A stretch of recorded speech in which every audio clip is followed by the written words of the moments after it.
Comenzamos nuestra liturgia en este domingo de la Santísima Trinidad, en el nombre del Padre, y del Hijo, y del Espíritu Santo. Amén. Señor, abre mis labios. Señor, te confieso todos mis pecados, mis flaquezas y mis fallas, mis muchísimas fallas. Vive con confianza, Dios ha perdonado todos tus pecados, tus flaquezas y tus fallas. Señor, te confieso todos mis pecados, mis flaquezas y mis fallas, muchísimas fallas. Vive con confianza, Dios ha perdonado todos tus pecados, tus flaquezas y tus fallas. Gloria sea al Padre, y al Hijo, y al Espíritu Santo, como era al principio, es ahora y será siempre, por los siglos de los siglos. Amén. Y escuchamos la lectura del Evangelio para este domingo de la Santísima Trinidad, Evangelio según San Juan, capítulo 16, versículos 12 al 15. Y la lectura dice así: todavía tengo muchas cosas que decirles, pero ustedes no las pueden comprender ahora. Cuando venga el Espíritu de la verdad, Él los introducirá en toda la verdad, porque no hablará por sí mismo, sino que dirá lo que ha oído y les anunciará lo que irá sucediendo. Él me glorificará porque recibirá de lo mío y se lo anunciará a ustedes. Todo lo que es del Padre es mío, por eso les digo, recibirá de lo mío y se lo anunciará a ustedes. Es palabra inspirada por Dios. Te alabamos, Señor. Gracia, paz a ustedes de Dios nuestro Padre, de su Hijo Jesucristo. Amén. Bueno, Domingo de la Santísima Trinidad es como que toda la primera parte del año litúrgico llega a este punto, no sé si es un punto culminante, pero también es la única celebración, fiesta litúrgica que no toma algo directamente de una celebración anterior, más antigua, renovada a través de la lectura cristiana por el evento de Jesucristo, o cuestiones propias como más cercanas. La Navidad no tiene algo anterior, o sea, específicamente del cristianismo. La fiesta de la Santísima Trinidad es posiblemente la única celebración que uno diría de un tema que uno podría llamar dogmático. Sí, y después nos vamos a meter un poquito en esto. Pero bueno, es también el fruto de bueno, hubo concilios anteriores sin duda, pero lo que se llama el primer concilio ecuménico, Nicea. Y claro, hace 1700 años de esto, ¿no? Entonces justo, y estamos también, coincidentemente, en la misma época del año que hace 1700 años se produce este concilio para definir algunas cosas y llegar, bueno, de alguna manera a establecer algunos acuerdos. Después uno puede discutir todo lo que tiene que ver con eso.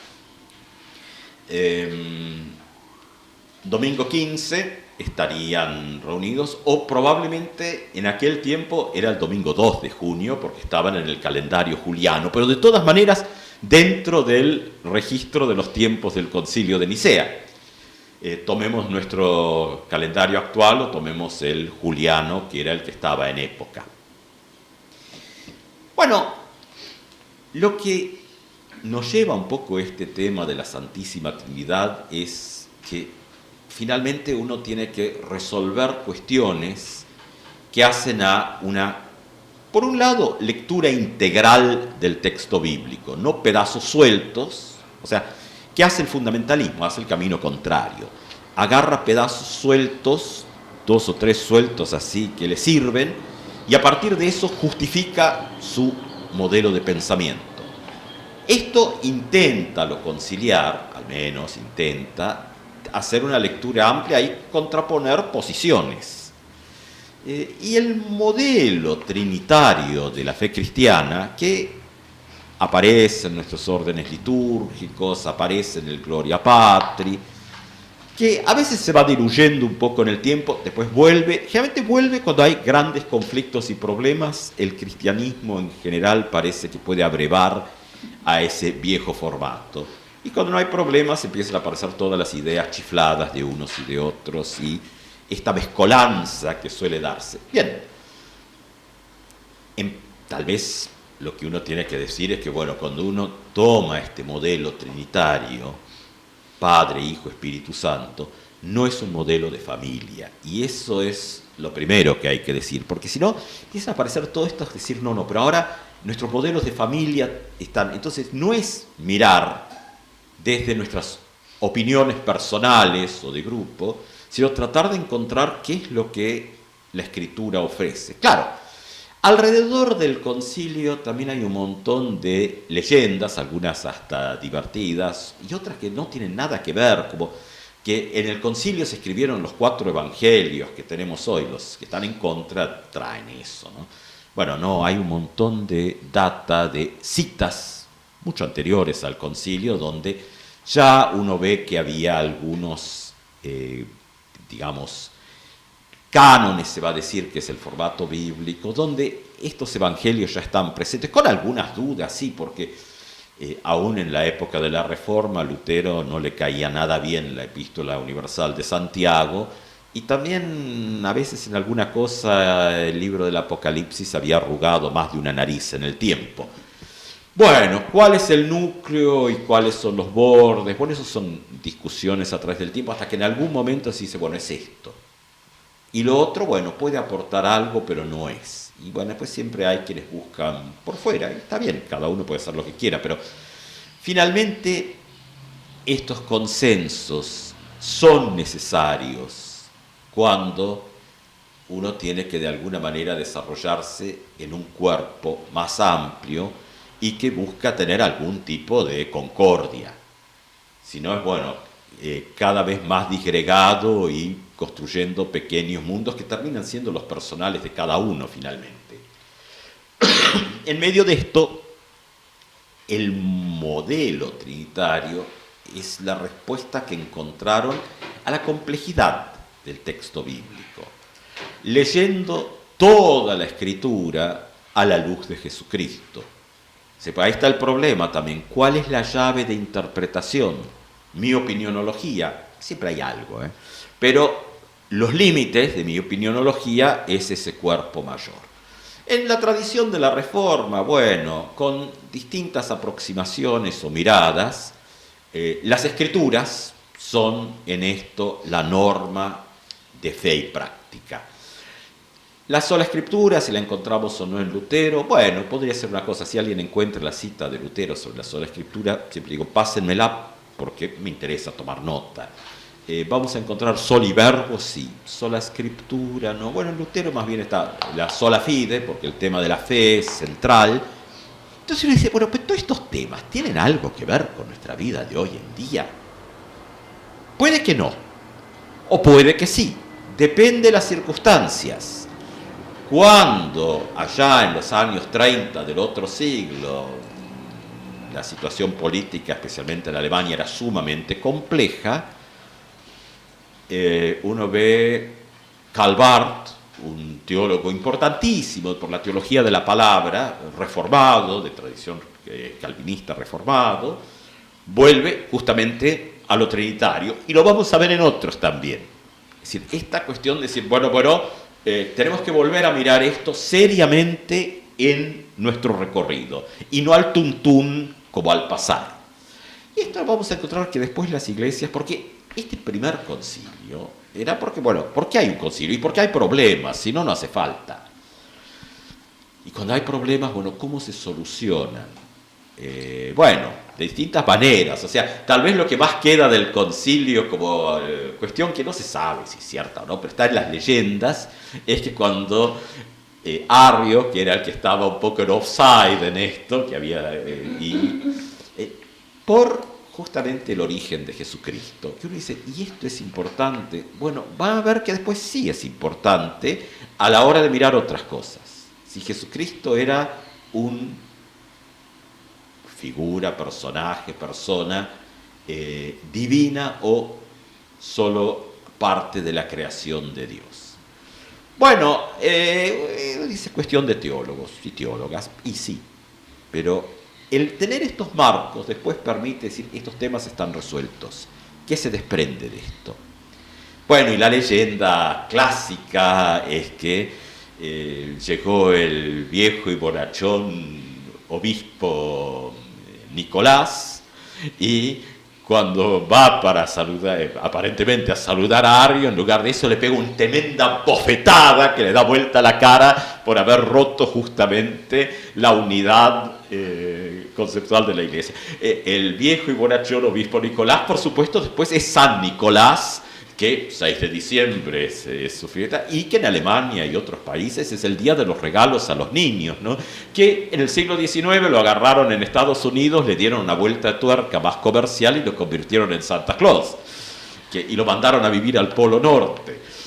Y le cambiaron la fecha. Y le movieron la fecha al 25, porque bueno, era la fecha de fiesta. Pero San Nicolás, bueno, en muchos lugares todavía se mantiene, porque San Nicolás de Bari, porque aunque eso es porque pues llevaron sus restos a Bari, o sea, está en la tradición de ocuparse especialmente de aquellas y aquellos que estaban en necesidad. Son figuras que uno encuentra repartidas también dentro de la tradición, pero bueno, esa es la parte colorida, digamos, del Concilio de Nicea, de que el bueno y viejo bonachón obispo fue y todos pensaron que lo iba a saludar y en lugar del saludo fue un cachetazo que marcó la historia y marcó el concilio. Bueno, son formas de diálogo de las distintas épocas. ¿Quiénes somos nosotros y nosotras para mirar hacia atrás y aplicar criterios de hoy en día? Uno mira en la época de la Reforma, Lutero era sumamente grosero y soez en sus expresiones, y los demás tampoco se quedaban atrás. Estilos. Hoy todo el mundo se horroriza por cualquier cosa. Y a veces hay más violencia escondida en esa hipocresía de mantener todas las formas que esas viejas expresiones de otras épocas, bueno, que eran pintorescas y bastante más claras. Entonces, el concilio no define la Trinidad, como a veces alguien dice. No, ese tema está todavía en discusiones porque va a haber más concilios, los primeros 4 por lo menos aceptados también por las tradiciones de la Reforma, que tienen que ver con Jesucristo básicamente, pero donde encontraban estas dificultades de cómo hablar de aquello que es absoluto, santo y que está más allá inclusive del espacio del lenguaje humano. Entonces el modelo trinitario es una especie de forma que hoy en día a veces es más fácil, inclusive porque con cambios en las nociones de la física y todo, no estamos tan filtrados por la ilustración y momentos donde ciertos modelos físicos eran imposibles. Las discusiones ahí, Lutero con Zwinglio sobre la Santa Cena, Zwinglio sostenía que si Jesucristo estaba en el cielo a la diestra de Dios, no podía estar en el sacramento. Y Lutero decía que sí, por una lectura mística. Hoy, bueno, más allá de lo que uno cree y lo que dice, bueno, que las cosas puedan estar en un lugar y otro simultáneamente parece que no está tan lejos de algunas cosas. Pero, ¿cómo impacta esto o no en nuestras vidas? Bueno, los marcos y un modelo como el trinitario, Padre, Hijo, Espíritu, donde el credo de Nicea, que no es exacto el que tiene Occidente, porque al poquito tiempo, la gente en Nicea no se fue contenta, todo quedó bastante complicado, y hay un concilio al poco tiempo, Constantinopla, que termina de acomodar el tema, y Occidente queda con un pequeño detalle distinto que Oriente, pero bueno, no hace demasiado a lo de hoy. Donde lo que se planteaba era que Cristo, el de la fe cristiana, es verdadero Dios y verdadero ser humano, no una criatura. Bueno, si esto tiene consecuencias o no, y sí, porque entonces la clave de lectura que decimos que tenemos como personas cristianas es la fe en ese Cristo, no en otro. Y esto va a determinar cosas que podemos llevarlas todas, podemos ir bajando hasta encontrarnos que, bueno, como después también va a aparecer en los concilios siguientes, la aclaración última del tema de que Jesucristo es verdadero Dios y verdadero ser humano. Acá no se termina de resolver, acá el tema era la naturaleza divina.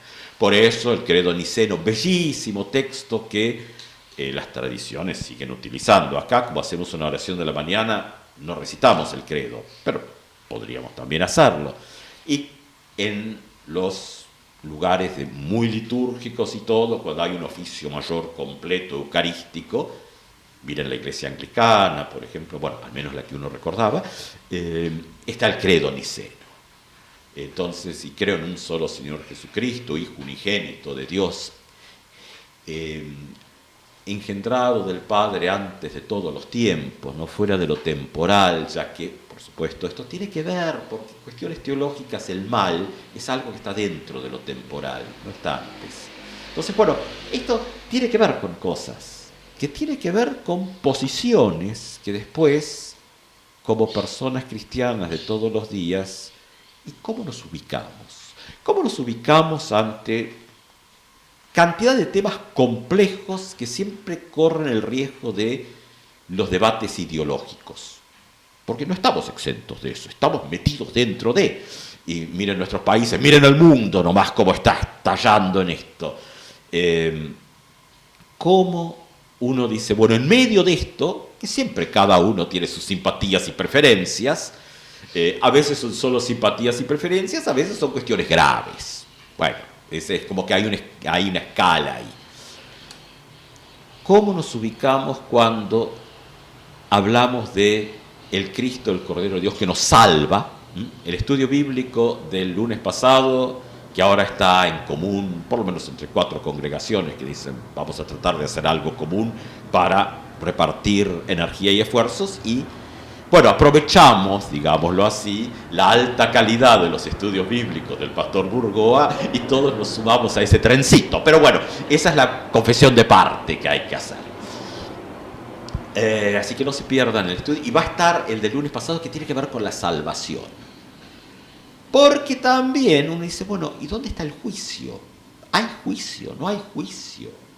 Es decir, bueno, ahí hay algo que parece sacado de algo que diría mi maestra de escuela dominical cuando yo era chico en Tandil, de una manera muy pietista, sin duda, que decía, ante una cantidad de problemas que había, y en la iglesia particularmente, sigue siendo válido ahora que lo pienso, no solo cuando era chico, dice, es que no tienen a Cristo en su corazón. Y uno dice, bueno, pero eso suena más bien a otras tradiciones. Bueno, en realidad es una cuasi cita de Martín Lutero con el Catecismo Mayor, donde nos dice que aquello que tenemos en nuestro corazón es verdaderamente nuestro Dios.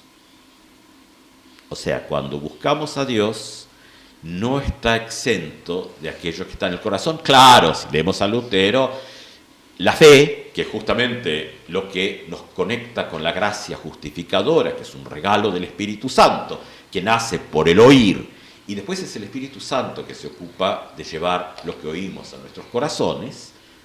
Si no, estaríamos en méritos o nuestros o del predicador, y ahí la reforma, no, mérito, no. Así que el Espíritu Santo lo hace, sí, pero algo tiene que llegar ahí.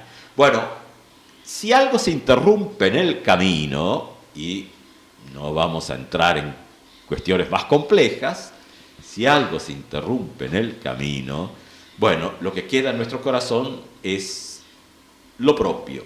Y lo propio del ser humano, para la tradición protestante en general y particularmente para el luterano, tiene más bien una inclinación hacia ser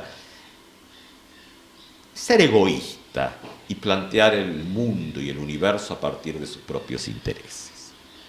Y ahí es algo que, menos Jesucristo, lo tenemos todos y todas.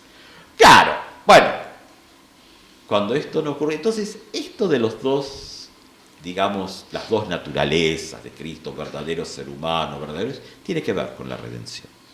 Pero tiene que ver también porque Jesucristo no vino a salvar y redimir almas y espíritus. No, el credo finalmente dice que creemos en la resurrección del cuerpo, como que después eso nos mete en un montón de líos en qué significa, pero lo que está diciendo en realidad es, no creemos que vino a salvar almas.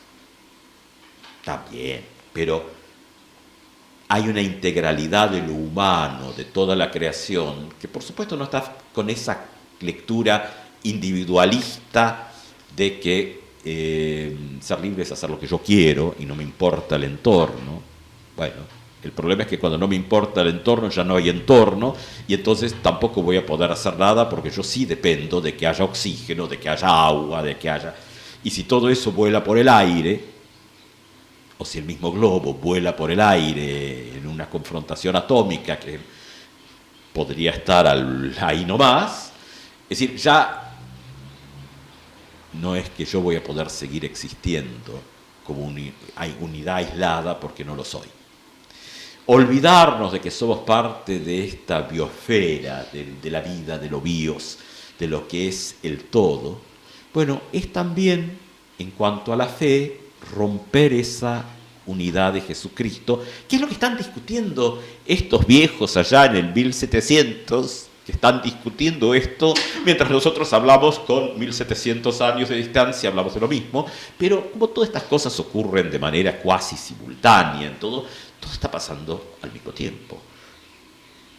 Aunque nuestra percepción del tiempo por ahí es distinta, pero entonces tiene que ver, ¿qué tiene que ver esto con mi vida cristiana en comunión con Dios a través de Jesucristo? Porque la única forma que tenemos, según el Evangelio, según San Juan, y es texto canónico, es nadie llega al Padre sino por mí, dice, y bueno, y Padre y Espíritu, bueno, porque Jesús siempre habló de Dios como Padre, tenía claro que su madre era María, que justamente hace también a esta cuestión de las dos naturalezas, por eso habrá un concilio después que va a abocar este tema, porque también había peleas sobre eso. Bueno, claro, la otra es decir que Jesús se equivocó. Bueno, hay que animarse, pero hoy en día todo está de moda, así que... Y que el Espíritu Santo también es esto de persona. El problema es que como todo esto es debates en griego, que después pasan al latín y llegan a nosotros con toda esta distancia, confundimos muchas veces la palabra persona con individuo, y no es lo mismo. Persona tiene otra integración y que nos muestra un modelo, no de familia, como decíamos al principio, sino de comunidad plena, absoluta. A lo cual, en esta mirada de fe, lo humano también al menos debería buscar esto, aunque no pueda generarlo por sus propias obras y sus propios medios, decir, bueno, esta unidad de comunión plena de lo sagrado pueda de alguna manera estar un poquito presente con todas nuestras limitaciones. En medio de esto, porque yo en realidad confieso que había escrito la prédica de hoy, digo, para que no se haga larga, pero como no sé dónde dejé ni los lentes ni la lupa, no veo. Así que están soportando todo esto. Nos lleva justamente, cuando nos hacemos preguntas especialmente éticas, porque las de fe hoy en día, bueno, digamos que no son en general las grandes preocupaciones de las grandes mayorías. Pero la pregunta de la persona cristiana ante las situaciones éticas de la vida pueden ser simplemente de opinionología o de marcos ya aceptados, que por supuesto han ido creciendo en el tiempo. Solo, bueno, uno mira la Iglesia Católica Romana, derecho canónico es un paquete inmenso. El Catecismo de la Iglesia Católica es un libro generoso. Las tradiciones luteranas, bueno, en mayor o menor grado, tienen el libro de Concordia, que como verán, ahí lo pongo en la cabra, también tiene una cantidad de páginas. La mayoría de las iglesias luteranas, no sé si la mayoría hoy en día, pero por lo menos la Confesión de Augsburgo, sí. El caso de la Iglesia Evangélica Luterana Unida, que sí es una iglesia luterana confesional, tiene todo esto, menos un textito que en algún tiempo se discutía, que es el de la primacía del Papa, que está acá adentro, pero si ustedes agarran el estatuto de la Iglesia Evangélica Luterana Unida y miran toda la lista de lo que es la parte doctrinal en el estatuto, ese textito no está. Bueno, no hace gran diferencia. Pero sí regula. Esto hasta que una asamblea diga no somos más una iglesia luterana y entonces en lugar de la Trinidad vamos a creer en no sé qué cosa, hasta que no lo cambie una asamblea, es así. Bueno, evita un montón de problemas, o al menos debería evitarlos. Y ante las cuestiones éticas del mundo, todos estos elementos empiezan a jugar. Discusiones sobre la sexualidad, que muchas iglesias que más bien tienen sistemas moralistas y no confesionales, aunque después se confunden, porque uno dice, ¿por qué están estas discusiones en las iglesias luteranas, ¿no? ¿Por qué una iglesia luterana discute el tema del sexo o el género, o sea, de las personas, si no es un tema de salvación? Si la salvación, y ahí vamos a lo clásico, ¿no?, es por la sola fide, por la sola gracia, por el solo Cristo. Entonces, si no es un tema de salvación, ¿por qué está? Bueno, porque se cuelan otras cosas, se cuelan otras miradas teológicas que no son nuestras, se cuelan miradas moralistas de la sociedad de época, o sea, ideologías de época, en contra, y hay otras que estarán a favor, pero entonces, ¿cuál es el tema? Decir, bueno, no, esto es un tema que no hace a la fe, tiene que ver con el ámbito de la práctica. ¿Cómo nos posicionamos? Y nos posicionamos para cruzar de la fe a la práctica, siempre pasamos por el amor. Si estamos en este modelo de comunión de un solo Cristo, la expresión de tanto amó Dios al mundo, bueno, en este un solo Cristo, la fe a la práctica, o sea, a las decisiones éticas, pasan por el amor. Que mirado desde el otro lado, en el campo de la ley, todo ese amor es justicia.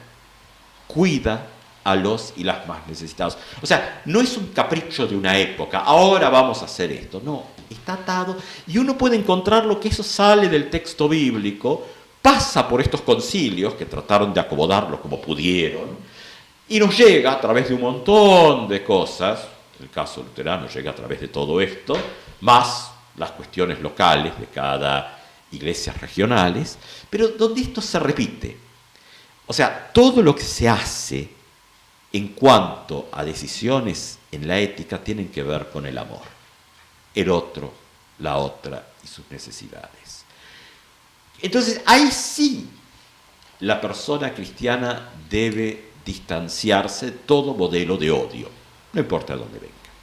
Es decir, bueno, estamos posicionados y posicionadas como gran comunidad cristiana, y donde tal vez el concilio, sin saberlo, este primer concilio ecuménico, como se llama, universal, católico, como uno quiera llamarlo, esas palabras generales, estaba poniendo las bases, desde su lectura bíblica, para nuestras decisiones de hoy. Y uno dice, todo eso, y sí, para evitar que sea arbitrario, a mí me parece o no, y que hoy todo eso siga siendo cachetazos.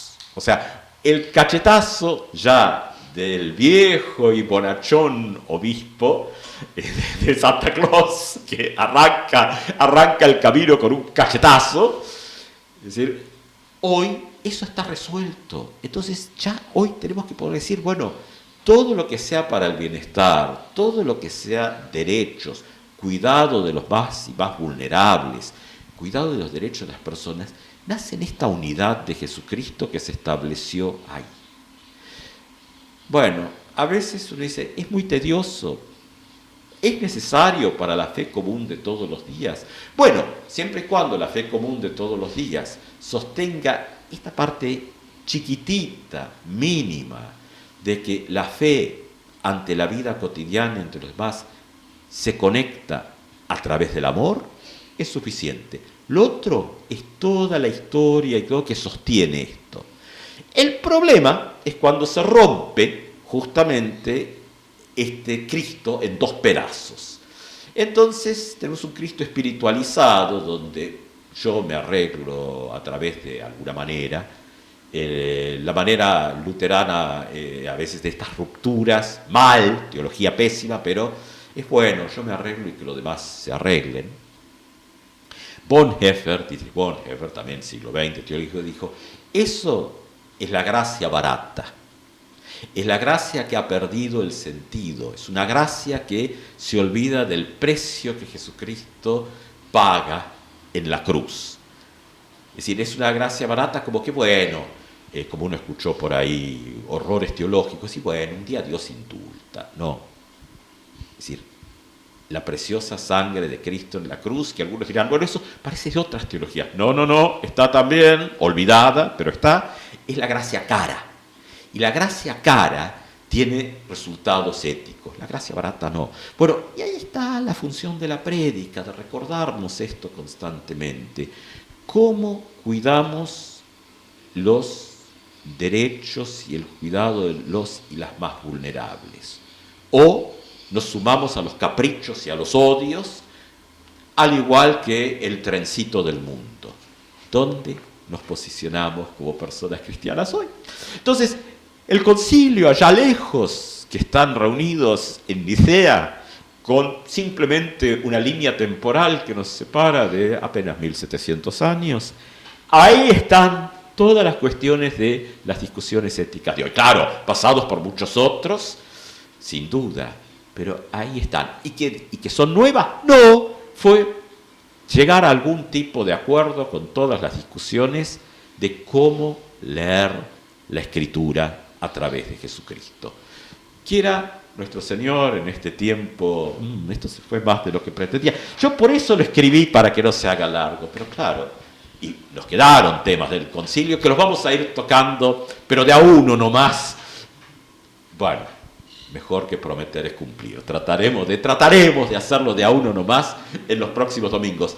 Pero los temas también van a estar apareciendo en los estudios bíblicos de los días lunes a las 18 horas por aquí abajo, o sea, 16 horas en la zona ecuatoriana, ahí, más cerca del Ecuador, y van a estar subidos, porque bueno, varios mensajes llegan diciendo, sí, pero en ese horario no llegamos, no estamos, van a estar subidos también como para poder ir ahí y no ocupar el tema de la prédica en estas cosas.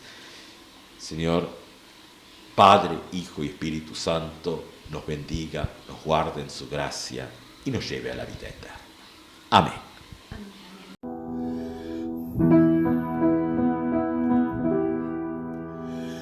Soplo de Dios viviente que en el principio cubriste el agua. Soplo de Dios viviente que fecundaste la creación. Ven hoy a nuestras almas, infúndenos tus dones. Soplo de Dios viviente, oh Santo Espíritu del Señor. Soplo de Dios viviente, por quien el Hijo se hizo hombre. Soplo de Dios viviente, que renovaste la creación. Ven hoy a nuestras almas, infúndenos tus dones. Soplo de Dios viviente, oh Santo Espíritu del Señor. Soplo de Dios viviente, por quien nacemos en el bautismo. Soplo de Dios viviente, que consagraste la creación. Ven hoy a nuestras almas, infúndenos tus dones. Soplo de Dios viviente, oh Santo Espíritu del Señor.